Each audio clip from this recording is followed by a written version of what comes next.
welcome to the Football Hipsters podcast. Technically, this is a special. I am your host, Kris, and tonight I'm joined by two of my regular panel. We're increasing week by week. Soon we'll have three again. Good evening, first of all, to the man behind the buttons tonight. It's Mr. Josh Dorr. Evening, Josh.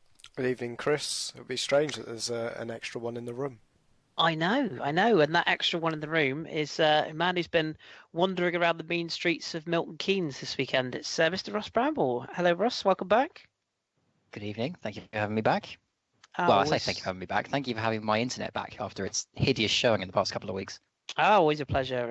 Of course, we should explain to any of our new listeners, you are a regular. You're just having some internet issues in the great wide world of Berkshire at the moment. So, yes, when we have you, we have you. When we don't, we don't. But we have you this week, so that's good news. How was Milton Keynes? Did you enjoy yourself up there yesterday? Yes, it was absolutely fantastic. Very good day out and great game of football as well. It had a little bit of everything in it, especially from League One football. So I had a manager sent to the stands for no good reason, two really good quality goals. Rob Hall is an ex-MK Dons player, so when he turned up and scored a beautiful goal, you should have heard the boos. And considering my stadiums have all been quite antiquated, it was quite nice to be in a modern stadium with padded seats, which I still can't really get over. So yeah, awesome day out. I would highly recommend going to see some League One football next time there's an international break if you have a club near you. Splendid, and we'll try and pillage some of your pictures later on and pop those on the Twitter feed at some point. I must remember to do that. So good times. And as we always say on this podcast, we'll support your local teams because your money helps them survive. Right, we shall crack on with this week's show. Before we do, just a little nod to our sponsors as usual. Contact 4elementswebdesign.co.uk for all of your website needs, branding, web design, marketing, video production, you name it, they do it.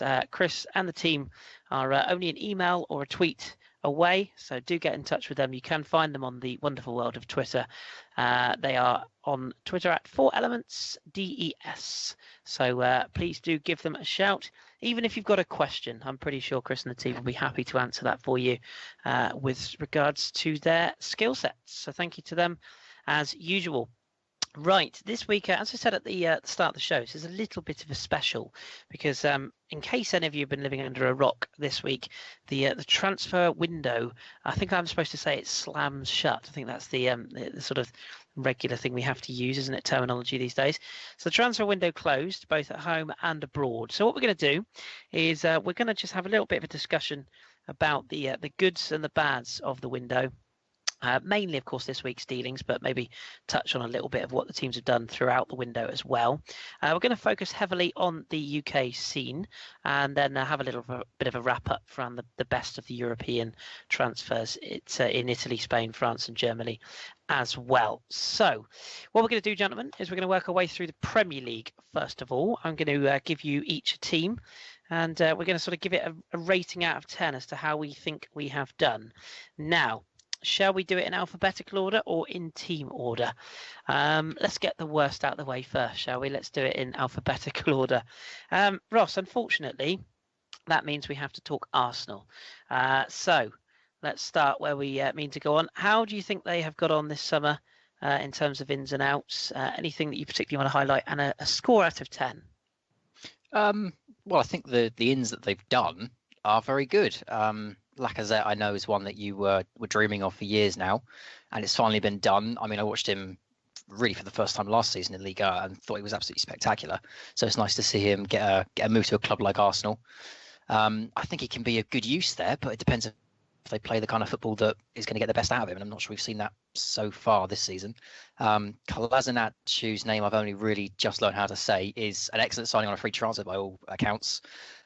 Seems quite surprised that other teams weren't in for him, or at least Arsenal had what appeared to be a rather clear route to him because he looked absolutely fabulous from what we've seen early doors. So in terms of ins, I mean, I think they've done very, very well, but I think they needed more, especially given some of the players that they've let go. I mean, the players that let go aren't megastars. They aren't starters like Alexis Sanchez, who they managed to keep hold of in the end, but I think they've lost a certain amount of depth there. I'm not going to suggest that players like Carl Jenkinson or even Oxlade-Chamberlain are the kind of reliable players that you definitely want to have on the bench. but they're certainly good enough to come on and do a job for a club like Arsenal at this point. So I think there's a little bit of a worry that they've left themselves a little bit thin in some areas. But is that particularly down to all their outgoings, or is that particularly down to all their incomings? I'm not sure. Perhaps a bit of both. But in terms of the two they've managed to bring in, I think they're two high quality players. I'm just not sure it's going to be enough for them this season. Yes, some interesting points there. What would you rate them sort of on a 1 to 10 basis if you had to? Sure. I mean, I think it'd be quite harsh, but I also think it's quite accurate to put them about a 6, because the business they've done is very good. But again, I just think they've left themselves short in so many areas. I mean, you could argue a couple of points extra because they've managed to keep hold of Alexis Sanchez, but I think I'm gonna stick with 6 for now. Yes, I think that's probably fair. I think I'd be inclined to agree there. Actually, I think a 6 is probably fair. So that's Arsenal done and dusted. I suppose technically AFC Bournemouth should have been first, but we'll go with Bournemouth second instead. Josh, out of 10 for Bournemouth and the ins and outs for them. Sort of looking at their overall business, it's been, would you argue, not enough overall this summer? Yeah, I would say who they have brought in has been a very good number of players. They only really made 4 key transfers in the window. Nathan Ake coming back on a permanent. Asmir Begovic also coming from Chelsea on a permanent deal. Jermaine Defoe, I think, is the big key standout transfer for them. To get him on a free transfer he was available from Sunderland, but I think the only thing about that deal, he will get you goals, but the terms of which that deal is signed are a bit bigger than I would expect. They also brought in a youth player, Connor Mahoney from Blackburn. The fact that they managed to hold on to a core group of that team, I think there's only really one place that now looks like a weakness in that squad, and that's in central midfield. It's a position that I think they really have needed looking at ever since they've come up, but the fact that they have got more or less an upgrade around the rest of the spine of that team, I think overall I have to give them about 7.5, 8. 7.5, 8. Okay, that's higher than I expected, but you make some valid points there. So that's Bournemouth. In the interest of fairness, Ross, I'm going to have to give you Brighton because Josh would only be biased. So Brighton and Hove Albion on deadline day again. I think they probably weren't. Would it be fair to say weren't as busy as they maybe wanted to be? The glaring omission this summer appears to be a striker. David Proper, who time for recording scored a couple for Holland this evening in their World Cup qualifier, looks a good signing. But is that the worry for Brighton? They have got Tim Krul in on loan, I noticed on deadline day. So what do you make of Brighton out of 10, and what do you think of their business? It's a very Football Manager sort of window for them, really.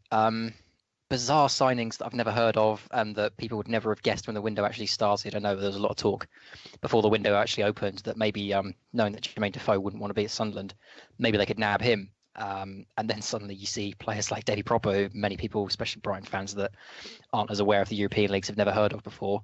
So it's a strange window. And I think, to be honest, I think it's one you're going to have to wait and see progress across the season to see if it's, or to judge it properly, because for many of us there's players in there that we don't know well enough yet. I know Drew would have been able to tell us a lot about Marcus Suttner, who's coming from Ingolstadt. I'm sure he would also have been able to tell us about Pascal Gross, who seems to be the best of the bunch so far. Davy Proper I've never really seen before. If you've seen him play for the national side, then maybe you could say a bit more about him, Kris.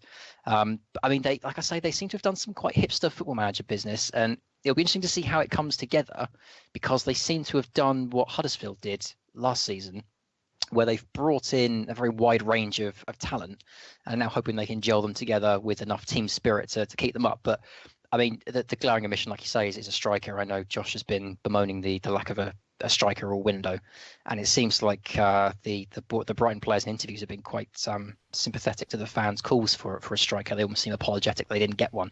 So it's shameful when they didn't get a deal across the line, and they had a couple fall through as well. I don't think they've got enough about them, Brighton. I didn't think they had enough when they first came up. I don't think they've done enough over the course of the window. I think there's probably going to be some gems in that lot. Pascal Gross, like I say, has been very good already. But I just don't think that even if one of those players turns out to be one of the signings of the window, I don't think there's enough about that Brighton side to keep them up. So in terms of the business they've done, I would say about a 7 or an 8. I think they've done some very intelligent business and brought in some good players on the cheap. But in terms of the business they needed to do to keep themselves up, I'd probably give it about a 4 or a 5 because I'm not sure it's going to be enough for them. Yeah, I think you make some good points there. I think January is going to be very interesting for Brighton, depending on where they are by January, and that's the worry for them. I can say, yeah, Davy Proper and Suttner are very good players. Big fan of Pascal Gross. I think he's going to be one of the players that goes under the radar. And Jose Escudero, I'm very excited to see how he settles because at Bruges he was fantastic, and whether he can translate that into the Premier League, I don't know. Only other one that went under the radar a bit, and Ezequiel Chiquilotto.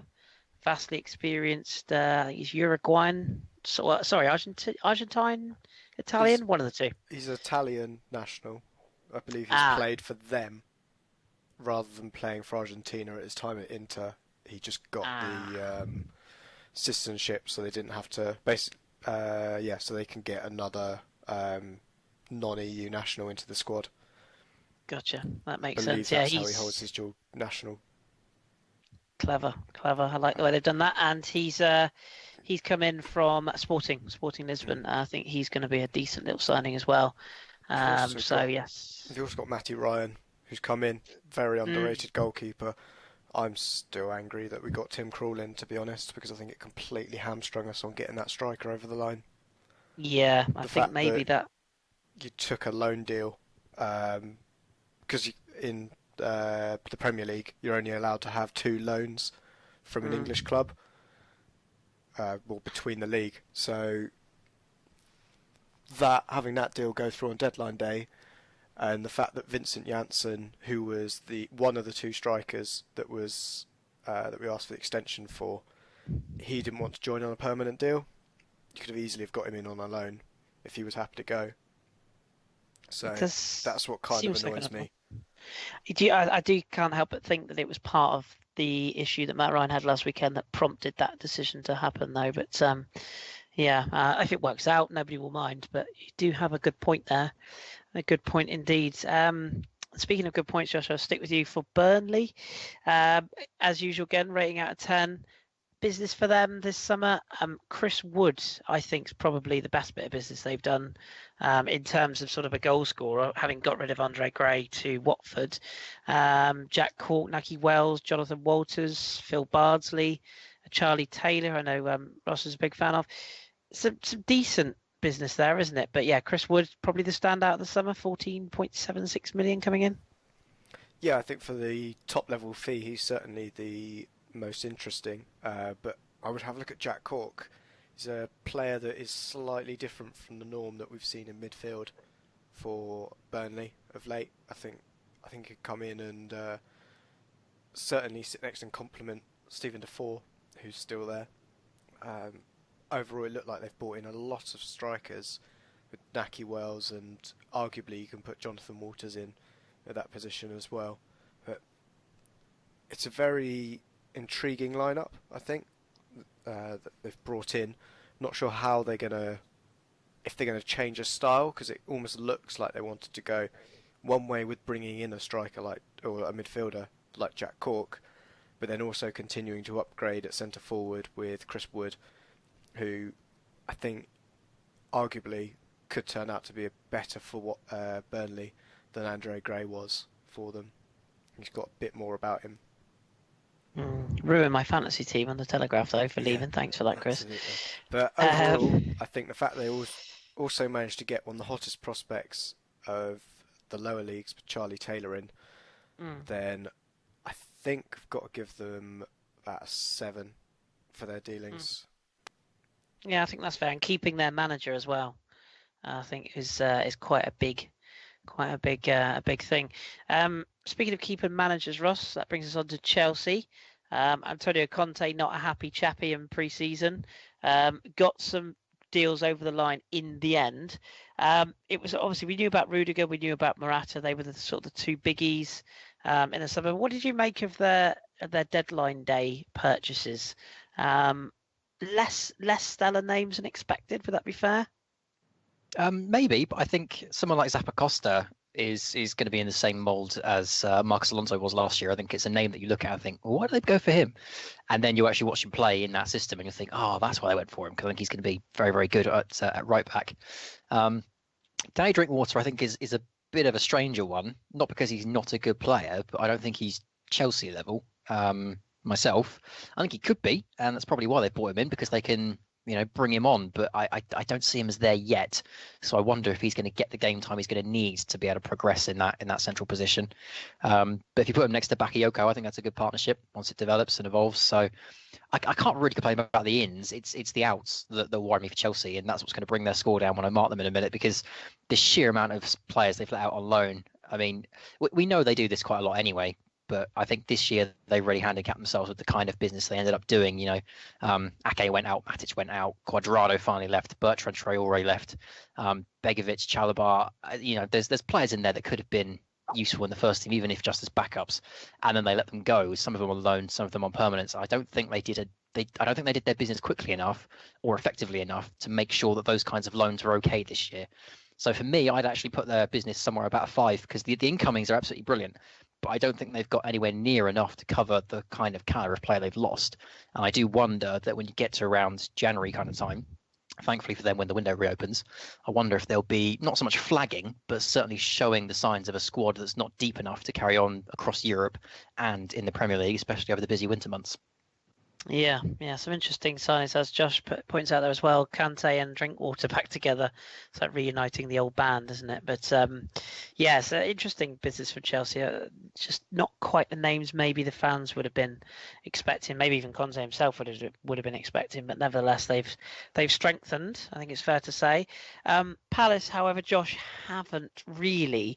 But is the signing of Mamadou Sakho on deadline day, is that the key one? Because Frank de Boer already talking about his future being a concern. He's already said if he loses the next league game, he fears for his future.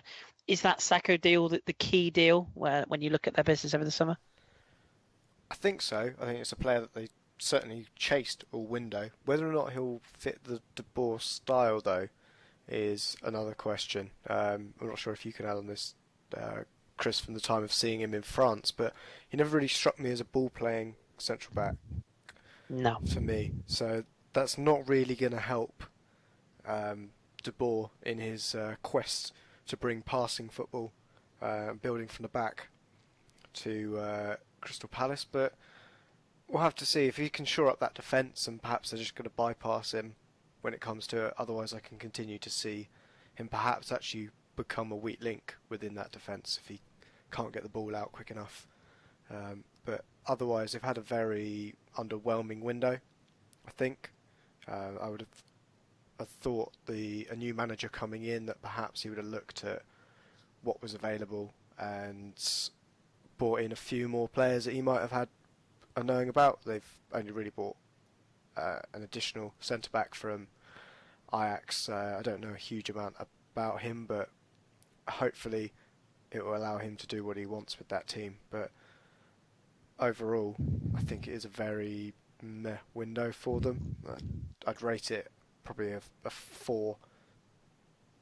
I think Ruben Loftus-Cheek might come good potentially, but you look at the outs, Fraser Campbell could have done a job at some point in the season, you'd think. They've let go Matthew Flamini and Joe Ledley as free agents, which we knew anyway. Steve Mandanda gone as well, which means no real goalkeeping challenge for Wayne Hennessy. So, yeah, I think honestly the worst signing they made was the manager.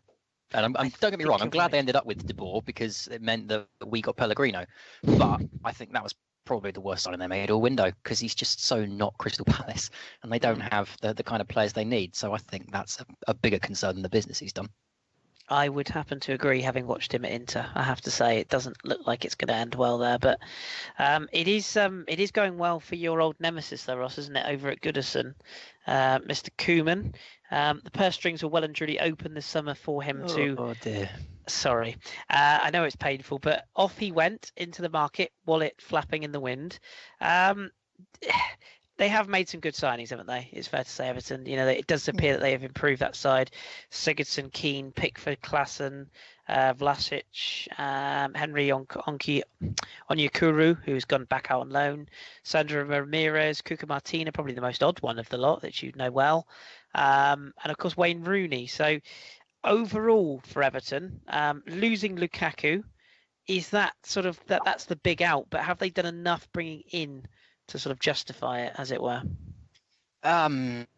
Cool. It's really, really tricky because I mean the reason that I sigh and that I laugh when I talk about Everton these days is because this is what he wanted to do at Southampton.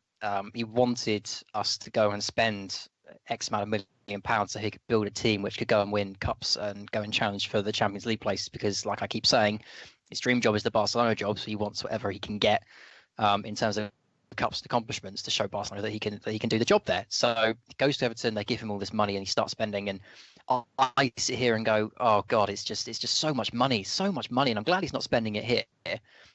But the frustrating thing is it's going to work because they've done really good business. Michael Keane is an excellent signing from Burnley. Gylfi Sigurdsson, we all know, is going to be absolutely brilliant when he settles in. Jordan Pickford is going to be their goalkeeper for the next 10 years unless he gets snapped up. I think that's an excellent signing. Davy Klaassen, I saw a little bit of last season in the glimpses I saw of him at Ajax, and he's going to fit in well. I don't know enough about Vlasic, unfortunately, or Onyekuru. Sandro Ramirez, again, I mean, he could have a bit of the Juanmi about him. But I think there's a reason that Koeman went in for him. So I think he's probably done his scouting and thinks he can do a job. Rooney, we all know about, and Cuca Martina is just rotation, really. He's going to be back up. I don't see him starting very often.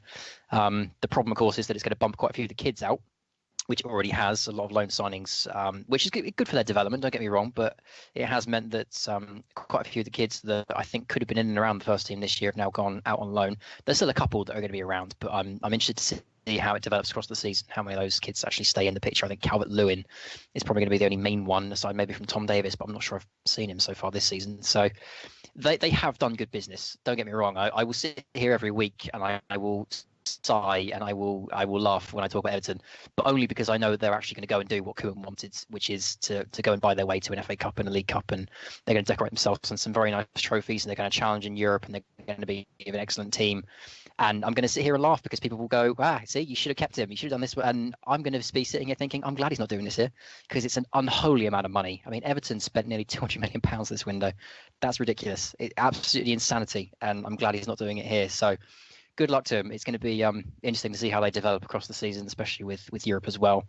But in terms of their business, I can't say anything bad about it. It's been absolutely brilliant. The only downside I can think of is that it bumps some of the kids out. So probably give it an 8 or a 9. Yeah, very interesting times for Everton. 44.46 million on Gylfi Sigurdsson. I love him, but the world has gone mad, absolutely mad. What about Huddersfield then, Josh? They've had a lovely old time this summer, haven't they? Steve Mooney for me is the pick of the transfers for obvious reasons. Seen a lot of him in France. I think he's hit the ground running, but they've done some really good business, haven't they? And yes, they've made a really good start. I don't think anyone's taking that for granted, but they will have a period where it all falls away. But Aaron Moy, Tom Ince, the aforementioned Mooney, they're probably, I would say, they're the three big names to come in. What do you make of what Huddersfield have done?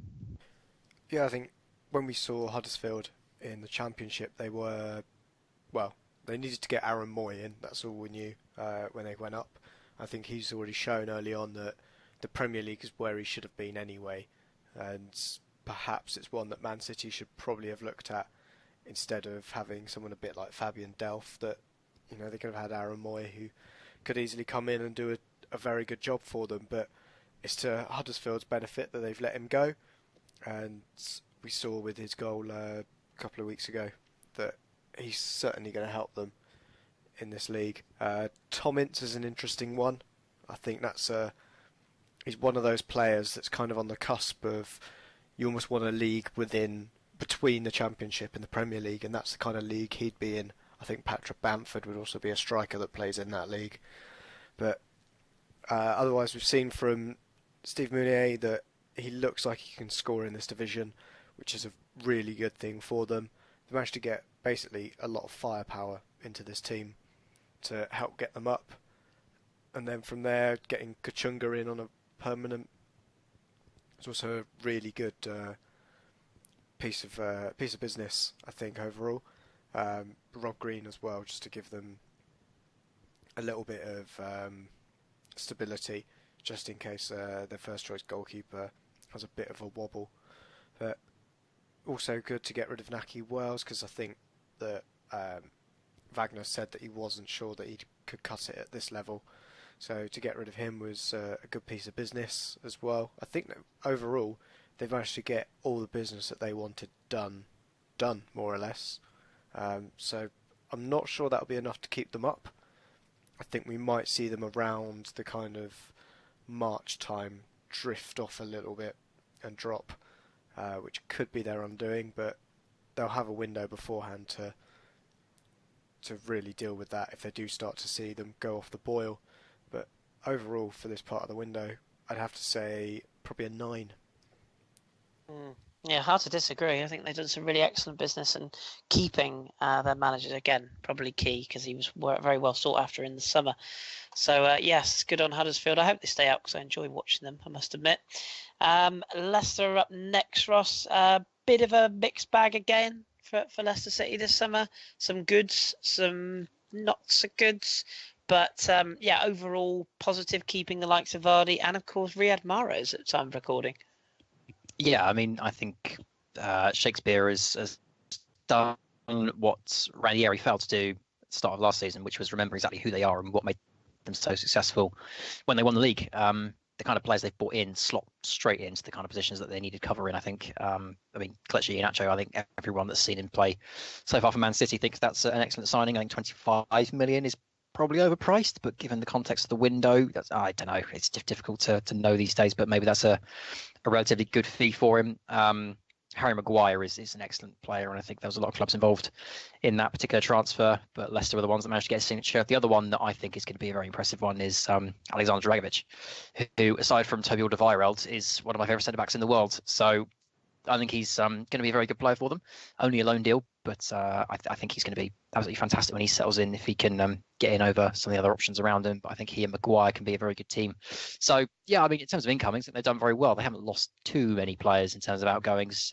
We've already mentioned Danny Drinkwater, Tom Lawrence to Derby. I mean, it's a good bit of business for Derby, but I don't think Leicester are going to miss him particularly that much. Kaputska, again, is a player that I'm not sure Leicester are going to miss. Same with Nampalys Mendy, who's gone back on loan to OGC Nice. So I think they've done some pretty good business myself. I think they're a club that are probably going to be looking at mid-table again, and they're going to be looking to just keep themselves stable. I don't think they've done anything that's going to push them up into the European places, don't get me wrong, but in terms of strong and stable, as it were, I think the deals they've done are certainly that. So good window for Leicester. I would probably rate it somewhere about an 8. Didn't lose too many in terms of outgoings that were going to damage the first team, and the players they brought in, I think, have strengthened weakened areas. So I think they've had a very good window.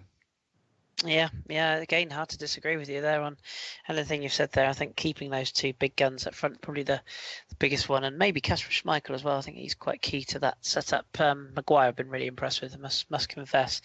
Although, as Joel said, he was decent at Hull as well. So good window for Leicester. What about Liverpool then, Josh? Alex Oxlade-Chamberlain making all the headlines after he made his debut for Liverpool against Arsenal, arguably last weekend. He was that bad, but he eventually signed for the Anfield club. £40 million though, a lot of money for a player that we've seen a lot of, that is flat to deceive on many periods, as it were. And what about the rest of Liverpool's business? Because they kept Coutinho in the end, but didn't get the key targets, Messrs Lamar and Van Dijk, if you believe reports. Yeah, I think Liverpool's overall window has been really interesting. I think they only really have brought in 3 or maybe 4 players that are going to be going straight into that first team squad, which does worry me a little bit, especially as Mr. Klopp is very quick to jump onto the fact that his squad doesn't have a huge amount of depth. And the fact that they've only really managed to bring in a couple of positions, I think, doesn't really help that fact. I know that they've now got an additional utility player in Alex Oxlade-Chamberlain. I know he said he wants to play centrally, but I think at the moment, especially with Coutinho to come back from his, in inverted commas, back injury. I'm not sure where he gets in that squad because you've got the likes of Emre Can, your Henderson, Wijnaldum already there. One of those has got to come out for Coutinho.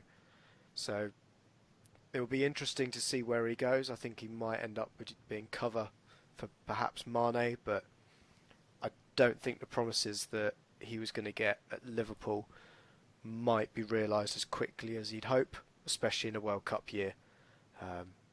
But otherwise, Mo Salah coming in, he looks a very different player to the one that very quietly slipped out the Chelsea exit door a couple of seasons ago.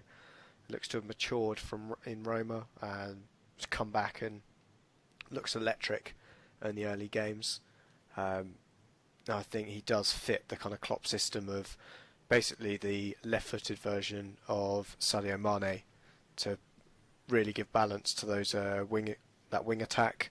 Firmino looks to really link up well with them. Andrew Robertson coming in at left back and Dominic Solanke, I think, are two good youth prospects that will come through. I think eventually Robertson may overtake from Moreno, the left back. Otherwise, with the outgoings they've got, I think they've managed to get some very good business in terms of outgoings, getting that £25 million plus fee for Mamadou Sakho, who didn't seem to be featuring under Klopp. Divock Origi going out as well on loan may hamper the fact that they will be running short of striking options, because I think off the top of my head I can only think of Firmino and Solanke that really fit that profile as a proper striker. And then Lucas Leiva as a big servant to the club, going off to Lazio. I think that's probably the biggest one that they'll have, biggest miss potentially, is him in their midfield. But otherwise I think they've had a very, very good window. Probably rate it at about an 8 or so. I think there was still gaps that they could have filled, trying to get some upgrades in other positions. I would have thought they would have gone for a proper first choice left back, especially when they were given the they were offered about 15 or 16 million or so for Alberto Moreno for Napoli at the beginning of the window, and I think everybody in world football was shocked that they didn't take him up on that offer, but we'll have to see if that was the right choice. Just on Oxlade-Chamberlain as well, you've still got Lallana to come back from injury as well. So yeah, very true. Yeah, he's been absolutely no idea where Chamberlain fits in. And James Milner. And Milner, I have no idea where he plans on getting into that central midfield role unless they end up selling someone. And there was a rumour this week about Chan going to Juventus next year because I think his contract's slowly coming down or something I read. Yeah. So I mean, there's that rumour, but even if he does go, I mean, still getting in front of Lallana and Milner. So I'm not sure what Chamberlain's expecting. Probably going to see him as a sub, pushed upfield and maybe rotating some cups. But I'm not sure about that move at the moment. No, really, really unintelligent move in my opinion, but that's just me. And that's not saying I was that bothered about him leaving Arsenal, because I'll be honest, I really wasn't, but that's just me. The next two, obviously we're conscious of time, so do your best, Ross, to keep this brief, but Manchester City, discuss. Okay, so, I mean, I've been well known on this podcast for being a little bit sceptical of Pep Guardiola so far. In the Premier League, and I'm not saying he's been bad or a failure or whatever else some people have been saying so far, but I don't think he's had the kind of start to life in England that he was A, expected / B, wanted. But I've been told regularly to hold on, wait until after his second summer window when he can finally get his team in and we can have a look at it then, see how he progresses. So I was really interested to see how they did this window. And Bernardo Silva, Kyle Walker, Benjamin Mendy, Danilo, I mean, some very good signings there. Douglas Luiz, I don't really know much about, unfortunately. Edison, I think, Kris, you'll probably know more about him than I do as a goalkeeper. And that's essentially their business. And for me, I mean, I think they've done that. The kind of players they brought in are good players. Walker and Mendy and Silva are all three of them are very good players, and they will obviously take the team on. But I'm not sure they cover the kind of weaknesses that we saw in last year. I'm also not sure that they really help push forward Guardiola's footballing style. I mean, they help, don't get me wrong, but I'm not sure they stamp their mark on it as perhaps a Virgil van Dijk would have at centre back. I think that's kind of the missing piece they were after. So I mean, I'm personally just looking to see how it works, because I've been told continually that I can't judge Pep Guardiola based on last season. I have to wait until this summer. So the summer's gone. I think they've had a good window, but is it enough? I'm not convinced at the moment, especially after the start they've made. It's been a little bit indifferent for my liking. So I'll be interested to see how they finish the season. I did tip them for the league this year, but based on how they started, that's already starting to wane. So good window. I think I'd probably measure it at about 7 or an 8. The only reason I'd give it possibly a 7 is because I'm not convinced again that it's enough to do the Pep Guardiola style in the Premier League, which I just can't marry in my head just yet. So interesting to see how they do. But in terms of the window, some very good incomings. I'm just not sure it's going to be enough for Pep in the end. Yeah, I concur with almost all of that, actually. And Ederson doesn't convince me, I have to say. It's a lot of money on a very young goalkeeper, but time will tell. This is probably quite a quick one, I would imagine, for you, Josh. Manchester United. It pains me to say it, but their window has been clean, concise, direct, blunt, and quick, hasn't it? Some really, really good signings from them. What sort of mark would you give them, and do you think that their business is what's made them quote-unquote title favourites? Yeah, I think getting in Lukaku, Matic and Lindelof was really just a great piece of business, to be honest. I think Jose went out at the beginning of the window and said, right, I want 4 players, came out with 3. I think arguably he probably wanted one other, whether or not the 4th he's including as Zlatan, signing another 1-year deal with them as a new signing. That perhaps that's where he was looking at it, but I think Lukaku's going to solve the problems they had last year, where they weren't really blowing away those little teams in the league, really coming out with a lot of draws. And we know, for whatever reason, for Lukaku's goal scoring record, he can do it against the smaller teams in the league. It's at the higher level that he really has struggled, but now that Zlatan's there, I think that's not a problem for them. Matic coming in has allowed them to completely unleash Pogba, because I think prior to that he was doing too much defensively, and with Matic there, Pogba can now really flourish in that team. And I think one of the biggest actual, not signings from the window, but is actually the second season of Mkhitaryan. If you see early this season, I think he's already got 4 assists in 3 games. It's an absolutely stunning return for the player that really had a very quiet, very weird season last year, with a lot of rumours coming out that he wasn't settled and that Jose didn't fancy him, but it looks like Jose does fancy him now, and he's really showing the league what he can do, and that certainly puts them up with title favourites with Manchester City. I think it'll be very difficult to see out of those 2 who will win the league, because it could be just a case of both of the Manchester clubs taking first and second position in the league.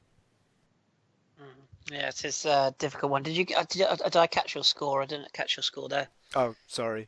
Score, I will give them a 10. It's got to be. Ooh, it's a full house. Very good for Jose.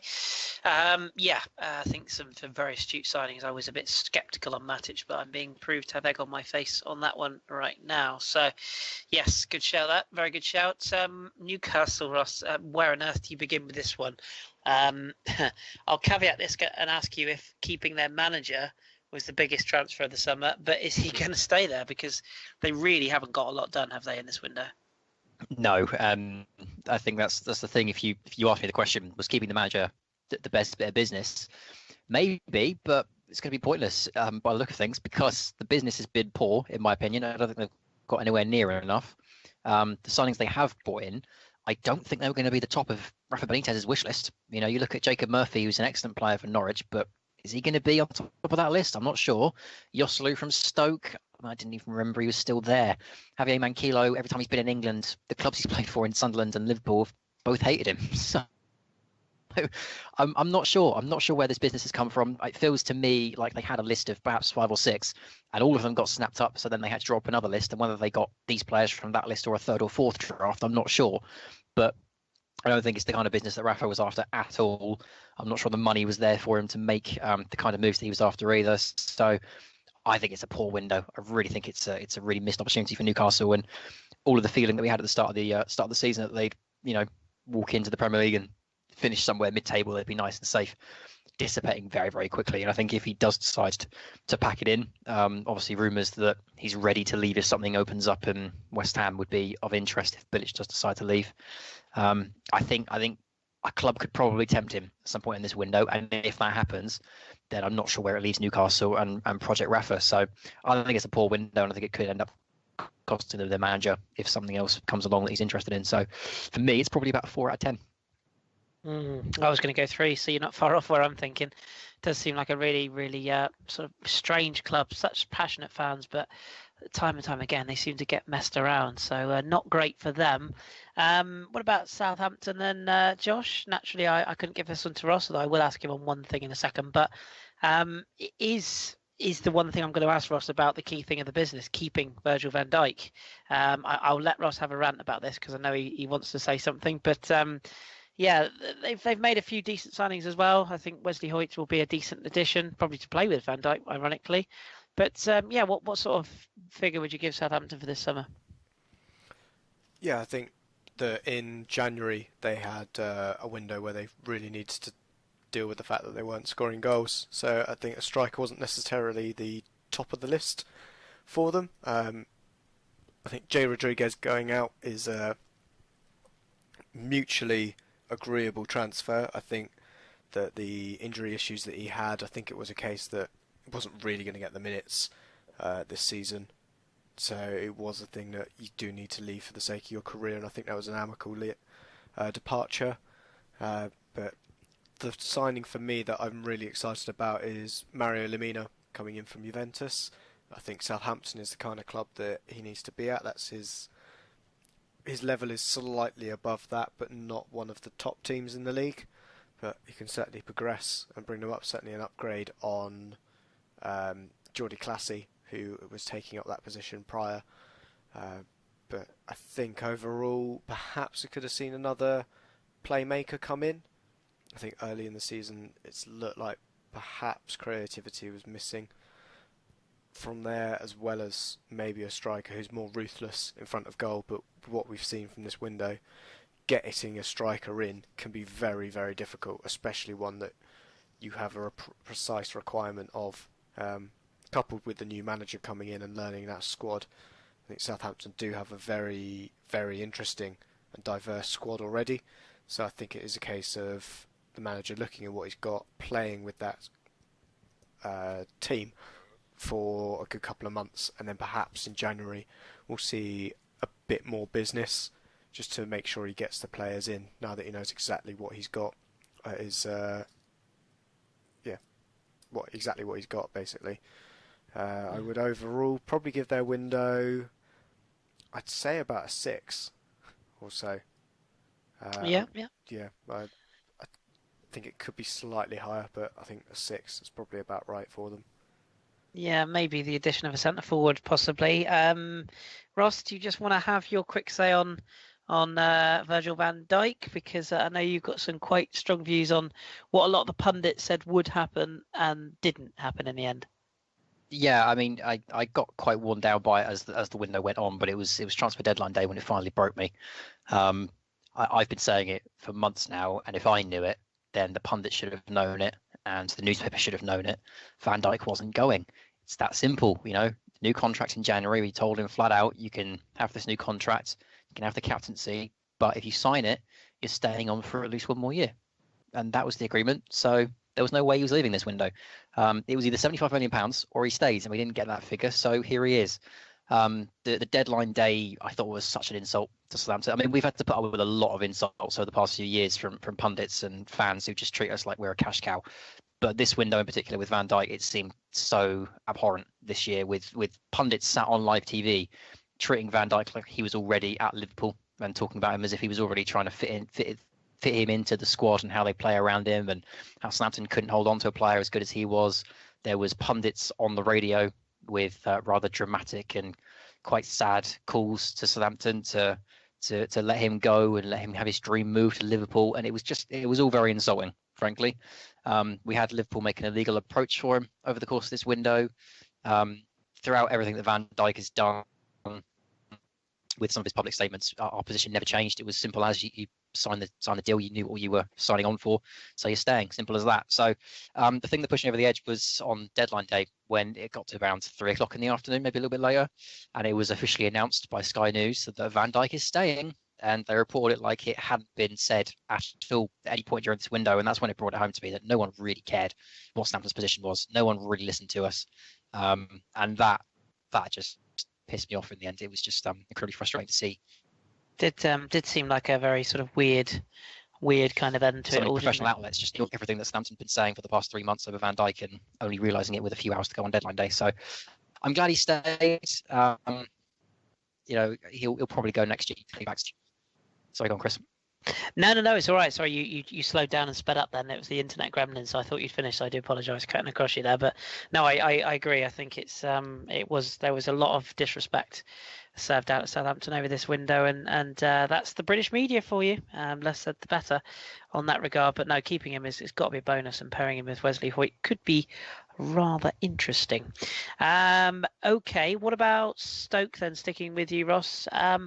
Again, kind of late business seems to have saved their winner, doesn't it? But the failure of Gianni Imbula, who's gone back to France or gone to France on loan, that sort of speaks volumes of the business they've tried to do this window. They've also let Arnautovic go, but brought in a few players. Hesse and Choupo-Moting seem to be the two big ones. Is it enough to appease the Stoke fans, though? Because it seems to be a club that's not quite sure of its identity at the moment. I would kind of agree, but Stoke have been a club, in my opinion, without an identity for a few years now. I mean, ever since Mark Hughes went in there, I'm not sure they've really known what kind of Stoke City side they were trying to be. The Tony Pulis era was probably their peak, and what they've had so far under Mark Hughes, I don't think it's really pushed them on to the next level. So the business they've done, I mean, it strengthens them. Don't get me wrong. I think they've done some decent business, but A, I don't think it's enough, and B, I certainly don't think it helps give them that identity you're talking about. I'm not sure it furthers Mark Hughes's cause. I think it just kind of covers the whole business, but I'm not sure it's enough. I'm not sure it's going to push them on to the next level. I'm not sure it's going to be enough for the fans either. So for me, the prices they've paid for the deals they managed to bring in, I'd actually leave it into the dock. I think we're going to bring it down to somewhere about 6. A 6, good time. So we lost you a little bit in there, but we got the gist. I think we got the gist. So I'll give a couple to Josh at this point, just in case you die on us. Well, not literally, of course, but some good points made on Stoke City for sure. Let's have a look at Swansea then, Josh. As usual, mark out of 10, and selling Gylfi Sigurdsson, obviously it was always going to happen, but they have brought back one of their own friendly past members of the cast, if you will, and given him the number 2 shirt, rather bizarrely. Yeah, I think you're referring to one Wilfred Broney, who has come back to the club, I think, to replace the outgoing Fernando Llorente, who went off to Spurs. So, spoiler alert for when we get there, but he's already gone. But yeah, I think overall it's been a very interesting window for them. I think Sam Clucas, I'm sure Joel will agree with me that they overpaid for him, but I don't think Joel's worried as a Hull City fan how much they paid for him, because the £14 million was certainly a lot higher than I expect. A very, very good signing in Rocky Mensah, who's come in from Las Palmas. I think he's in to replace Gylfi. And also I think the coup of the window, should we call it, would be Renato Sanchez on loan from Bayern Munich. It was a player who was touted who was available, and I think Paul Clement just immediately got onto the phone to his mate Carlo, but made sure he got that over the line, because he's certainly a player I'd have liked to seen in Arsenal starting lineup. It's a really, really talented central midfielder, and I think he could be the difference for them. Tammy Abraham also coming in on loan. I was a bit apprehensive about what he could do in this team overall and in the Premier League after the great season we saw with him in the Championship, but he looks like he's got the kind of footballing attributes to really make it in the league, and the fact that he's already got a couple of goals already this season is really testament to that I think he could be a very good signing for them. But obviously they have got Boney as backup for a more reliable Premier League striker. So I think overall, with their dealings, although the outgoings have been very big, could be quite bad for them. Overall, I'd still give them a 7 because I still think they could stay up this season with the players they've brought in. Yeah, I really like Sanchez, as you know, from our Hipsters Choice previously, and Tammy Abraham does look like an exciting player to have got hold of. I know yourself and Ross rated him very highly at Bristol City last season, so it'll be good to see how he gets on. We will give you. Let's just see if we can get Ross to come in on the next one. See if the internet gremlins have left. Ross, if you can hear us, all right. What about Spurs? Because they did everything late, as they always seem to do. Yeah, but I think 3 they've brought in. Well, I don't know much about Davinson Sanchez, I have to admit, but the 3 they've brought in sound like very good business. Llorente is a strange one for me. I'm not sure why so many of the big clubs were after him. I know Chelsea were after his signature as well, and for me that's an odd one. But I suppose at the end of the day, he's a different style of player, you know, and it's difficult to find his kind of target man, but also quite competent on the ball style that I'm not sure. I mean, I think to a guy like Ricky Lambert, who was very good at that, who was tall and can certainly head a ball, but certainly know how to use his feet as well. So, you know, I suppose there's room for Llorente in the Spurs side. Serge Aurier brings a certain breed of crazy, which I suspect that Pochettino will have a hard time dealing with, as he did with Osvaldo at Southampton.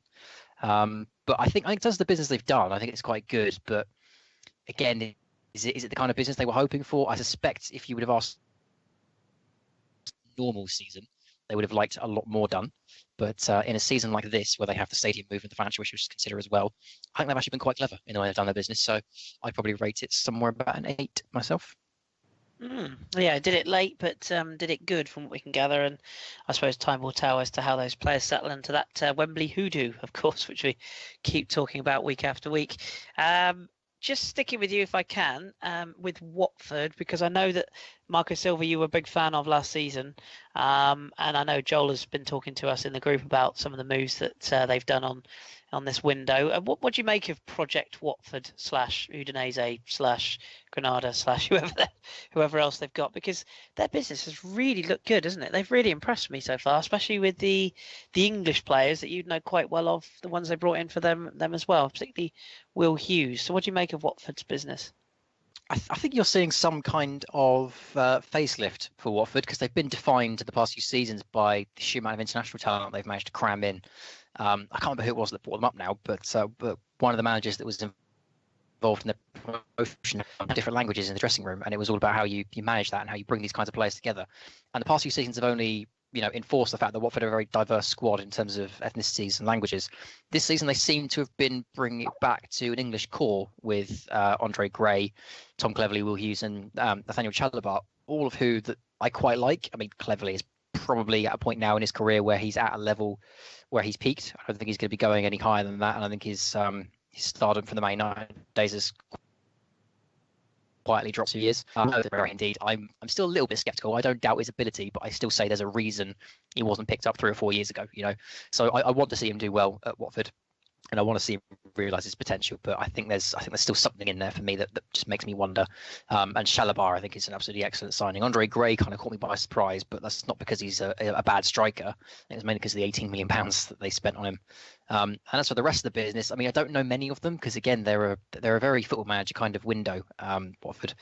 But one of the ones I do really like the look of is the fullback from Alave, Kiko Femenia, who I think is an excellent fullback and I think will suit the Premier League quite well. So I like the business Watford have done. To me, there seems to be a change in the way that Silva is adapting this team. I think, like I say, in the past, it's been very diverse. I think this time he seems to be bringing it back to a bit of an English core, which I'm not sure it's going to help or hinder them in the long run, but it's nice to see. It's nice to see some of these British talents getting the opportunity, especially players like Hughes and Chalobah, who otherwise probably would have ended up in the Championship and might never have been picked up / never have got the opportunity in the Premier League. So I think they've done some good business overall, Watford. I think they're players that will certainly suit the Marco Silva way. So I'd probably rate them somewhere about a 7 or an 8. I think we'll just have to wait and see how Silva brings some of these players in, Will Hughes, for example.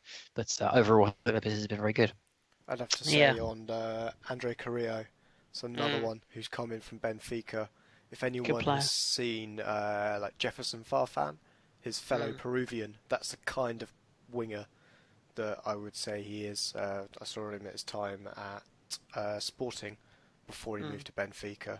He's a really, really handy winger, and where they had Markovic last season on loan from Liverpool, he's an upgrade on that position, and we know how much Marco Silva likes wingers. I say Markovic was on loan at Hull, yeah. not at Watford, but he's that same kind of player, but just a lot better and more well-rounded, should we say. Richarlison as well. He looks a good pickup. I wasn't convinced that he'd be heavyweight enough for it. The only one that surprised me is they let Nordin Amrabat go, and I just noticed that. I didn't realise that had gone through, so slightly surprised. I thought he was very good last season, but sometimes a player just doesn't fit. Good business for Watford. What about West Brom though, Josh? Tony Pulis has done some shrewd manoeuvring, hasn't he, in this window? It sort of happened quite late as well for West Brom. Gregor Krychowiak is probably the big one, isn't he? I think that's a really good signing for West Brom. A big, hard, old-fashioned tackling midfielder. It's just up Tony Pulis' avenue, isn't it? And also Kieran Gibbs on the window deadline day as well. But they've done some decent business, haven't they? Jay Rodriguez as well. Decent signing that. So overall for West Brom, what do you think? Yeah, I think West Brom have really surprised me, to be honest, this window. There's a couple of players in there that I really didn't expect to come in. As you say, Krychowiak is that kind of quintessential tough tackling midfielder that Tony Pulis just loves. He's also got Gareth Barry in as well. I assume to help the guy come up and be the most booked player in midfield in the Premier League. But you've also then got Kieran Gibbs is the player that surprised me, to be honest. An attacking left back, which I think was a very, very good move for him. And I think with the striker Rondon up front, they've got a left back who can really ping the ball into him for his head. Ollie Burke as well. I know Ross absolutely loved him when he was in the Championship. I only saw glimpses of him at his time at Nottingham Forest. Sounds like he didn't have a great time at Red Bull Leipzig. I think with how well they achieved last season, that it was just a step too far for him at the moment in his progression, and he's just kind of been, a victim of Leipzig's own success and the fact they managed to accelerate so quickly through the Bundesliga. I think if they finished mid-table, that he'd still be there as an option. But overall, it's been a really, really shrewd window. Ahmed Helghazi as well. I believe Tony Pulis said something like he was the best centre-back he'd ever seen play the game. So it's a big, big call for a man who certainly knows his centre-backs. But we'll have to see how that occurs. But I think that's a really, really good couple of deals for them. And overall, I think I'd probably say a 10, to be honest. It's almost a perfect window for West Brom. I can see them moving up the table with the moves they've made. And I think that Pulis can achieve everything he needs to with the acquisitions that he's done. Wow, interesting. A 10 for Tony Pulis. Round us off with West Ham then, because I think Ross's internet's playing funny buggers again. So we're going to try and keep him around for the EFL in a minute. But round us off with West Ham. So much to say about so little players. Chicharito Hernandez seems to be the big signing, along with Marko Arnautovic. But West Ham look a club really in trouble, don't they? Yeah, the almost opposite of strong and stable.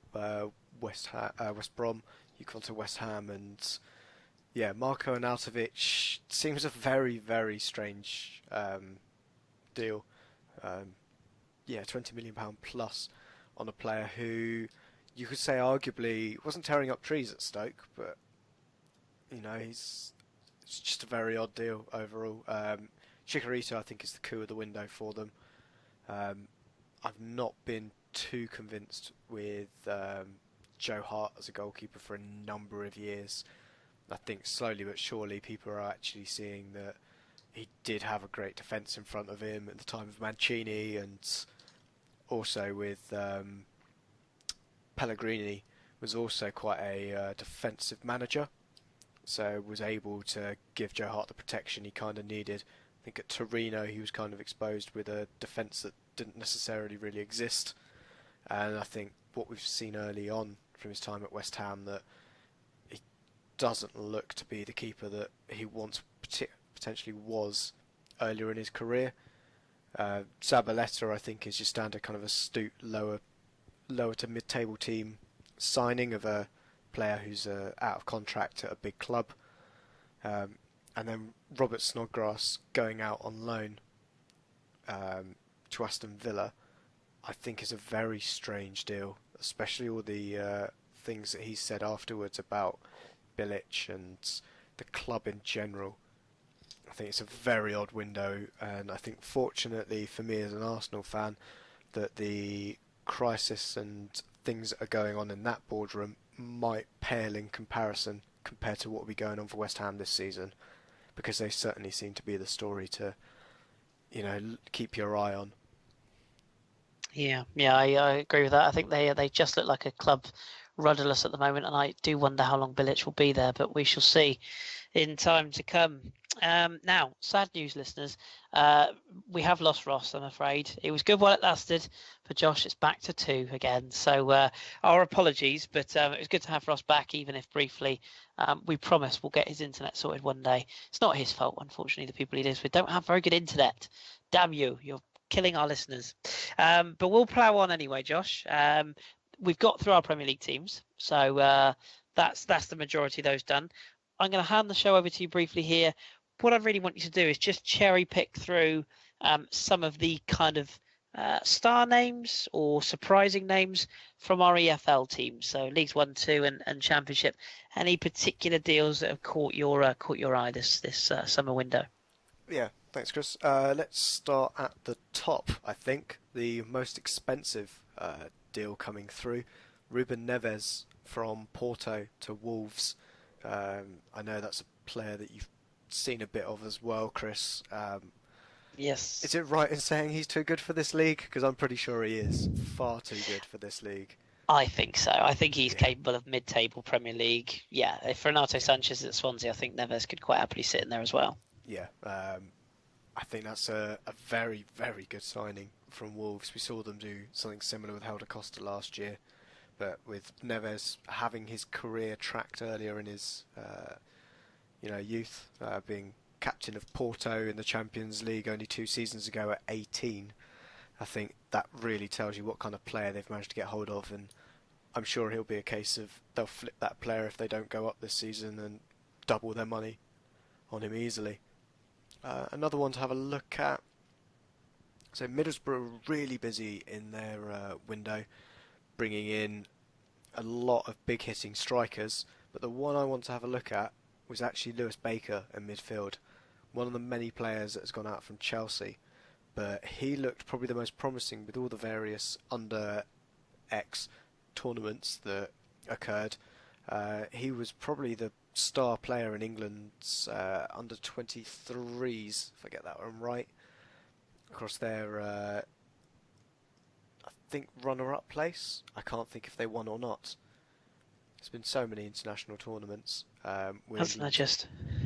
Yeah, but it would be a really good signing, and I think he's going to help the likes of Assombalonga really get in, really get the goals to help fire them up. I know they've struggled early in the season for that, but I think once they click, that'll be a really dominant forward line. Another one that they've obviously got up in front, Martin Braithwaite, who's come in.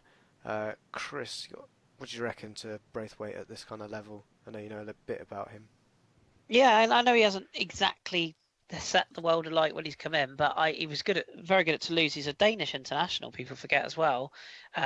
Big presence, strong centre forward, decent turn of pace. He is a good finisher, winning on goal. I think he might, I say this might, but I think he might be the missing jigsaw piece puzzle for Middlesbrough, because the one thing, like we said, in the Premier League, they didn't score goals, did they? So, I think he'll do very well there. The supply line's got to be key with Braithwaite. That's the thing. He relies on service. If you get him service, he will get you goals. He'll take a bit of adjusting, but I think he'll be a good pickup myself.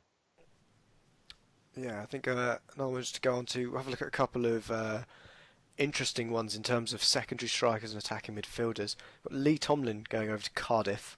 I think that one, although it doesn't sound like the most exciting deal in the world, only less than £3 million for him to come across.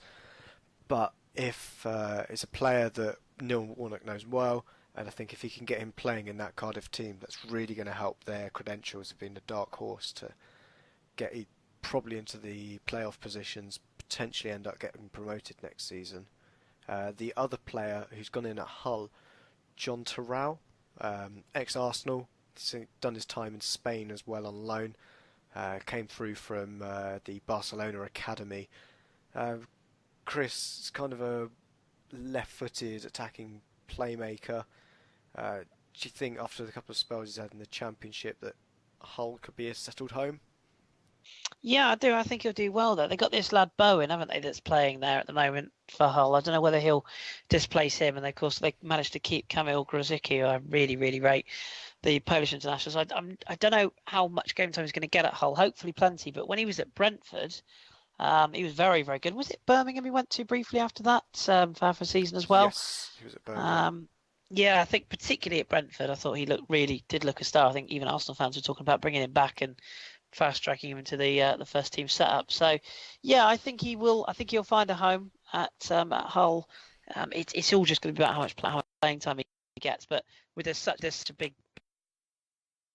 in the Championship, I think he'll get plenty of time over the course of the season. So I expect him to do very well. Cool. Sorry, I just lost you midway through that, but that's all right. We'll continue on. I think the next team I'm going to have a look at, because good old you can't have a transfer window without Harry Redknapp, and his Birmingham side were very, very busy across the window. I think big coup getting David Stockdale on a free from Brighton. I know there was a lot of Brighton fans that were not very happy with Mr. Stockdale, that he has potentially arguably followed the money to Birmingham City, but you know, the guy knows the Championship. It is the league I think he does very, very well in. I'm not sure the Premier League is for him, but the fact that he was arguably the best goalkeeper last season, and for a team like Birmingham, who were struggling with relegation last year, to bring him in is a really interesting deal. The fact that they've also got a couple of fullbacks in on near the deadline from Arsenal.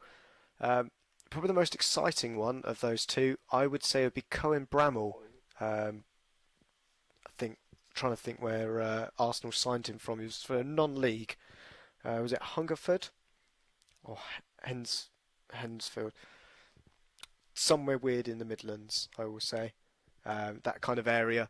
Kind of a flying wing back rather than a left back, I'd say. But he looks a really, really good signing. I think ultimately this might be his level rather than the Premier League, but it'll be good to see him get some play time, especially from the kind of Arsenal fans. Certainly think that he looked like a really, really good option. Another couple of players just to mention that they brought in, because arguably they brought in a whole squad worth. Craig Gardner continuing his tour of the Midlands and the Birmingham area by I think he's now got the set of Villa, West Brom and Birmingham. So I think overall you know what you can get from him. He's got a wicked right foot and just a really combative midfielder, and I think this is kind of level for him now for kind of a downturn. One that has really surprised me that came on deadline day, this nearly £6 million fee, was Jota from Brentford.